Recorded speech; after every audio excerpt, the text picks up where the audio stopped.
تو غلام حیدر کو لگتا کہ وہ دل ہی دل میں جیسے سیڑھیاں گن رہی ہو، 1 2 3، مگر تم اکیلے چھت پر کبھی نہ جانا۔ وہ اچانک بولی، کسی کا ہاتھ پکڑ کر جانا، نظر بہت کمزور ہو گئی ہے تمہاری، پہلے گھر بن جائے تو پھر تمہاری آنکھوں کا آپریشن بھی کروا لیں گے۔ دونوں ہی دن رات اپنے 2 مرلے کی متوقع جنت کے تانے بانے ہی میں الجھے رہتے۔ یہ خواب ہی تو غریب کی زندگی میں تلخیوں کو کم کرنے کا آسرا اور امیدیں اللہ تعالیٰ کی طرف سے نعمتوں سے کم نہیں، ورنہ تو سینے میں سانس بھی گھٹنے لگتی ہے۔ کئی کمزور لمحے آئے، ٹوٹ کر بکھر جانے والے، لیکن وہ ایک دوسرے کا سہارا بن کر محبت کی گھنی چھاؤں میں آگے بڑھتے رہے۔ اسی دوران 2 ننھی پریاں آنگن میں آ گئیں۔ رضیہ کو بیٹے کا چاؤ تھا۔ بیٹیاں تو رب کی رحمت ہوتی ہیں بھلی مانس، دیکھ تو کیسے مہک رہا ہے ہمارا گھر ان کلیوں کی خوشبو سے۔ غلام حیدر دونوں کو کھیلتا دیکھ کر نہال ہو جاتا۔ ماسٹری کی تنخواہ میں گھر کب تک چلتا؟ اس نے شام کی ٹیوشن لینا شروع کر دی۔ کب دن نکلتا، سورج ڈھلتا، پتہ ہی نہ چلا۔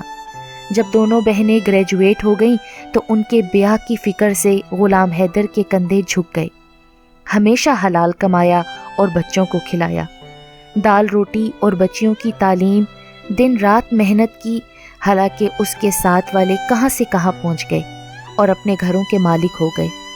بچیوں کی شادی کے چکر میں ایسے گھن چکر بنے کہ گھر کا خیال تو کسی کونے میں مایوسی کی چادر اوڑھ کر سو رہا جو وہ جوانی سے دیکھتے آئے تھے۔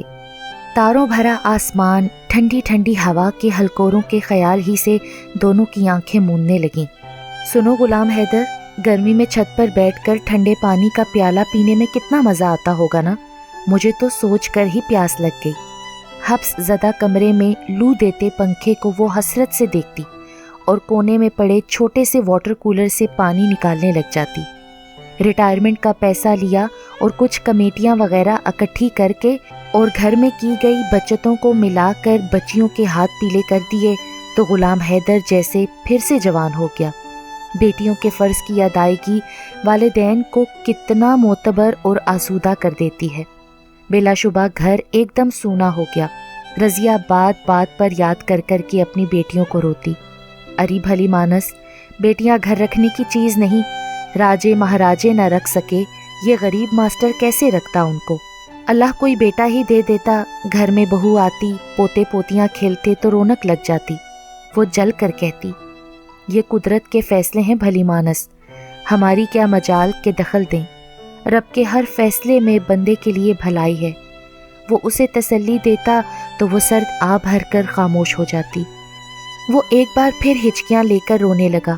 بیٹیاں باپ کو حوصلہ دیتی رہیں، عزیز و اقارب تسلیاں دینے لگے، مگر اس کے سینے میں تو آگ سی لگی تھی جسے زار زار بہتے آنسو بھی بجھانے میں ناکام تھے۔ بیٹیوں نے سہارا دے کر کھڑا کیا تو وہ لڑکھڑا کر رضیہ کی چارپائی پر گر گیا۔ نیند کا جھونکا آنے بھی نہ پایا کہ وہ ہڑبڑا کر اٹھ گیا۔ رضیہ کا صندوق کھول کر کچھ تلاش کرنے لگا۔ کپڑوں کی تہوں کے نیچے سے شاپر میں لپٹا ایک نقشی پیالہ اس کے ہاتھ میں تھا اور وہ چاروں طرف سے اسے گھما گھما کر دیکھ رہا تھا۔ آنسوؤں کے دھندلکے میں منظر بدلنے لگا۔ ان کی بڑی بیٹی ہنا جب 6 ماہ کی تھی تو وہ رضیہ کو میلے پر لے گیا تھا کہ اچانک ایک دکان پر وہ ٹھٹک کر رک گئی۔ دھوپ میں لشکارے مارتے چاندی جیسے برتن رضیہ نے جھپٹ کر ایک نقشی پیالہ اٹھا لیا۔ میرے پاس پیسے کم ہے رضیہ، وہ قیمت سن کر بولا۔ ٹھیک ہے، اپنا سوٹ نہیں لیتی، صرف ہنا کا فراک ہی خرید لیں گے، لیکن مجھے یہ پیالہ لے دو۔ رضیہ بولی تو غلام حیدر شرمندہ سا ہو گیا۔ غریب کچھ خریدنے چلا بھی جائے نا تو صرف حسرتیں اور نئی دکھ ہی خرید کر لاتا ہے۔ وہ بھی اس کی ضد کے آگے ہار گیا۔ رضیہ کو پیالہ تو لے دیا مگر وہ سوٹ لے کر نہ دے سکا جو وہ کل دیکھ کر گیا تھا۔ وہ ساری رات اس کی تعریفیں کرتا رہا۔ دکان کے سامنے سے گزرتے اس نے سوچا کاش وہ سوٹ بک گیا ہو تو دل اس چبھن سے بچ جائے گا جو کانٹے کی طرح گڑا تھا۔ سوٹ اپنی پوری آب و تاب سے ٹنگا اس کی مفلسی پر ہنس رہا تھا، مگر رضیہ کے چہرے پر سوٹ سے بھی زیادہ خوبصورت اور نکھرے رنگ بکھرے تھے اور اسے سوٹ نہ ملنے پر ذرا بھی ملال نہ تھا۔ اور غلام حیدر سوچ رہا تھا ہماری خواہشیں ہمیشہ ادھوری کیوں رہتی ہیں؟ آخر تم اس پیالے کا کیا کرو گی؟ گھر میں ہم ہیں ہی کتنے لوگ اور ڈھیر برتنوں کا ہے۔ جب اپنا گھر بنے گا نا غلام حیدر، تو اس کی چھت پر بیٹھ کر ٹھنڈا پانی پیا کریں گے اس میں۔ تو وہ کتنی ہی دیر اس کی معصومیت پر ہنستا رہا کہ وہ چڑ گئی۔ تو تمہارا کیا خیال ہے، نہیں بنے گا اپنا گھر؟ وقت پر لگا کر اڑتا رہا اور پیالہ صندوق کی سطح سے ہوتا ہوا نیچے پیندے میں چلا گیا، رضیہ کے خوابوں کی طرح۔ بچیاں بیاہنے کے بعد گھر میں کچھ تنگ دستی سی ہو گئی تو غلام حیدر نے دکان پر چھوٹی سی نوکری کر لی۔ گزارا پھر چلنے لگا۔ 2 بندوں کا کیا خرچہ، کلو گھی ہی ختم نہ ہوتا، مگر جب عائشہ اور ہنا آ جاتی تو دونوں ہی میں اڑ جاتا۔ وہ اکثر شکایت کرتی، اری بھلی مانس، جو ان کے حصے کا لکھا ہوتا ہے کھا جاتی ہیں، کیوں ناشکری کرتی ہے تو؟ پھر اچانک ایک دن غلام حیدر نے دیکھا اخبار میں اشتہار تھا کہ 2 مرلے کے پلاٹ قسطوں پر دیے جا رہے ہیں۔ وہ آتے ہوئے اخبار گھر لے آیا، رضیہ کو دکھایا تو کھل اٹھی۔ برسوں سے کونے میں سوئے خواب نے مایوسی کی چادر پھینکی اور پھر جاگتی آنکھوں کا تارا ہو گیا۔ نہیں نہیں غلام حیدر، ہم یہ موقع ہاتھ سے جانے نہ دیں گے، کچھ بھی کریں گھر ضرور بنائیں گے، ہم پینشن کے پیسوں سے گزارا کر لیں گے، ساتھ والی کے ساتھ کمیٹی ڈال کر پہلی میں لے لوں گی، تم دکان والے سے کہو چند ماہ کا ایڈوانس دے دیں، بھلے ہی مکان کرائے کا ہے، ہم کون سا بھاگے جا رہے ہیں، اتنے سالوں سے بیٹھے تو ہیں یہاں پر۔ وہ ایک ہی سانس میں بولے جا رہی تھی، اچھا اچھا کرتے ہیں کچھ۔ وہ مسکرایا تو رضیہ کو امید بن گئی۔ سر پر قرض چڑھا، وہ پہلی 3 قسطیں ادا کر آیا اور اب 5000 ماہانہ ادا کرنے تھے۔ آج اس نے رضیہ کے چہرے پر برسوں بعد پھر وہی رنگ دیکھے جو نقشی پیالہ خریدتے ہوئے دیکھے تھے۔ خواہشوں کے رنگ کسی عمر میں بھی پھیکے نہیں پڑتے۔ غلام حیدر نے بغور اس کا چہرہ دیکھتے ہوئے سوچا۔ غلام حیدر بڑی دیر تک پیالے کو دیکھتا رہا، جانے کتنی ہی بار اسے رضیہ نے مانجھا، چھوا اور محبت سے لپیٹ کر رکھا تھا، اسی لیے برسوں بعد بھی اس کی آب و تاب ویسی ہی تھی۔